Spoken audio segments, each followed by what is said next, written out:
تاج محل کا شمار دنیا کے 7 عجائب میں ہوتا ہے۔ ہندوستان کا بچہ بچہ اس کی شان سے واقف ہے۔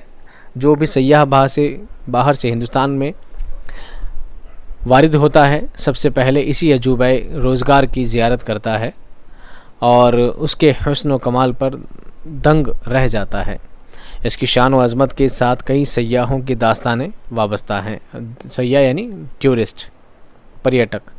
ایک سیاح نے اسے دیکھ کر کہا کہ یہ عالم مرمر کا خواب یعنی مرمری خواب ہے۔ کسی نے کہا کہ اس نادر تحفے کو شیشے کے اندر رکھ دینے کی ضرورت ہے۔ ایک یورپی خاتون اس کی دلکشی پر اس قدر مسحور ہوئی کہ اپنے شوہر کو کہنے لگی، اگر میری قبر پر ایسی خوبصورت عمارت بنوا دو تو میں آج ہی مرنے کے لیے آمادہ ہوں۔ ان کلمات سے تاج محل کی مقبولیت ظاہر ہوتی ہے، پتہ لگتا ہے کہ تاج محل کتنا فیمس ہے۔ یہ شہر آفاق روضہ مغل شہنشاہ شاہ جہاں نے اپنی محبوب بیگم ممتاز محل کی یادگار میں تعمیر کروایا تھا۔ موت سے پہلے ممتاز محل نے بادشاہ سے اس تمنا کا اظہار کیا کہ میری یاد میں ایسا عالیشان مقبرہ بنایا جائے جس کی نظیر دینے میں نہ ملے، دنیا میں جس کی کوئی مثال نہیں ملے۔ چنانچہ جب بیگم نے اس دار فانی سے رحلت کی تو بادشاہ نے تاج محل کی تعمیر کا کام شروع کروایا۔ بڑے بڑے ہنرمند اور ماہر انجینئروں کو اس کام پر مامور کیا گیا۔ سفید مرمر کے پتھر، سنگ سیاہ، سنگ سرخ اور بیش قیمت جواہرات فراہم کیے گئے۔ اٹلی کے ایک ماہرین نے تاج محل کا نقشہ تیار کیا۔ 22,000 کاریگر اس مہم پر جٹ گئے اور 22 سال تک اس کی تعمیر میں مصروف رہے۔ آخر 5 کروڑ روپے کی کثیر مصارف کے بعد یہ عمارت پائے تکمیل تک پہنچی۔ سوچئے اس زمانے میں 5 کروڑ روپے لگے۔ اس زمانے میں کتنے، آج سے 200-400 سال پہلے کی بات ہے، تب اتنا خرچہ آیا، تو سوچو کتنا مہنگا ہوگا، یہ کتنا خاص بنایا گیا ہوگا۔ ایک دردناک واقعہ تعمیر کے ساتھ وابستہ ہے۔ کہتے ہیں کہ جب فن تعمیر کا یہ شاہکار مکمل ہو گیا تو شاہ جہاں نے سب سے بڑے انجینئر استاد عیسیٰ کی آنکھیں نکلوا دی اور اس کے ہاتھ کٹوا دیے تاکہ وہ اس قسم کی دوسری عمارت نہ بنا سکے اور تاج محل ہمیشہ کے لیے دنیا میں اپنی مثال آپ رہے۔ حالانکہ یہ بات کیا ہے، جھوٹی ہے، افواہ ایک طرح کی۔ کتنی سچ ہے مجھے اس بارے میں کنفرم نہیں ہے۔ تاج محل کا دل فریب نظارہ ناقابل بیان ہے۔ چاندنی رات میں تو اس کی دلکشی اور بھی بڑھ جاتی ہے۔ اس کو دیکھنے کے لیے دنیا کے گوشے گوشے سے سیاح آتے ہیں اور جب اس پر نگاہ ڈالتے ہیں تو اشک کرنے لگتے ہیں۔ اس کے حسن و کمال فن پر دنگ رہ جاتے ہیں اور تاج محل میں داخل ہونے سے پہلے جو ہی اس کے خوبصورت اور شاندار دروازے پر نظر پڑتی ہے تو بے اختیار منہ سے تحسین و تعریف کے کلمات نکل جاتے ہیں۔ یہ دروازہ بلند و حسن و عظمت بادشاہ اکبر کے مقبرے کے دروازے کو بھی مات کرتا ہے۔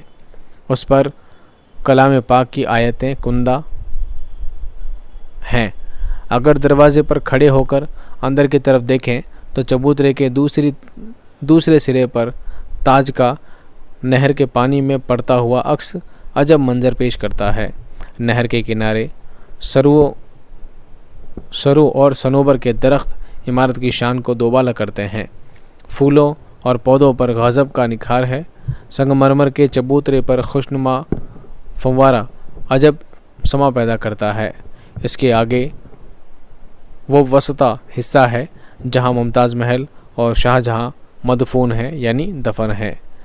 دونوں قبریں سنگ مرمر کی بنی ہوئی ہیں۔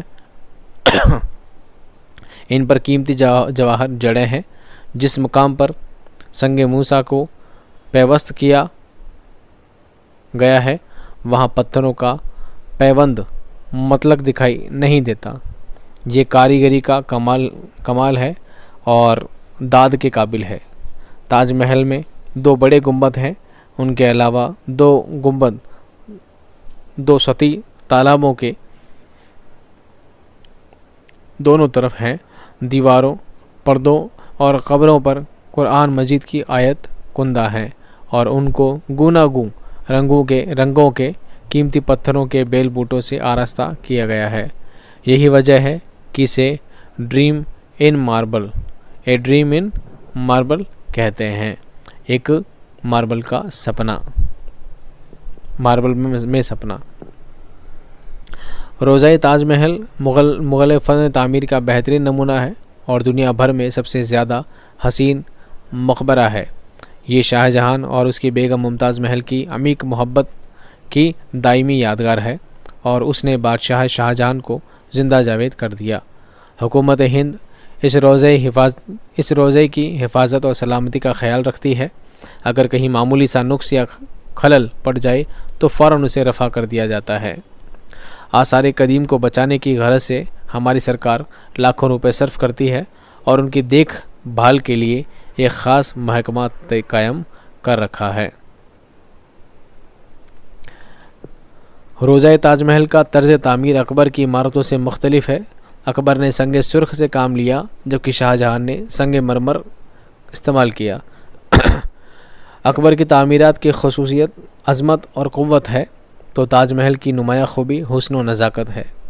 اکبر کی عمارتوں سے جلال ٹپکتا ہے تو شاہ جہان کا تاج محل جمال کا مرقع ہے۔ ایک رزمیہ ہے تو دوسرا رومان ہے۔ ہندوستان کا مشہور عالم ہیرا کوہ نور اغیار اڑا کر لے گئے جو بالآخر برطانوی تاج محل کی زینت بنا۔ اب فخر کرنے کو تاج محل کا وجود غنیمت ہے۔ یہ ہیرا زمانے کی دست برد سے محفوظ ہے اور ہمارے بے بہا قومی میراث ہے۔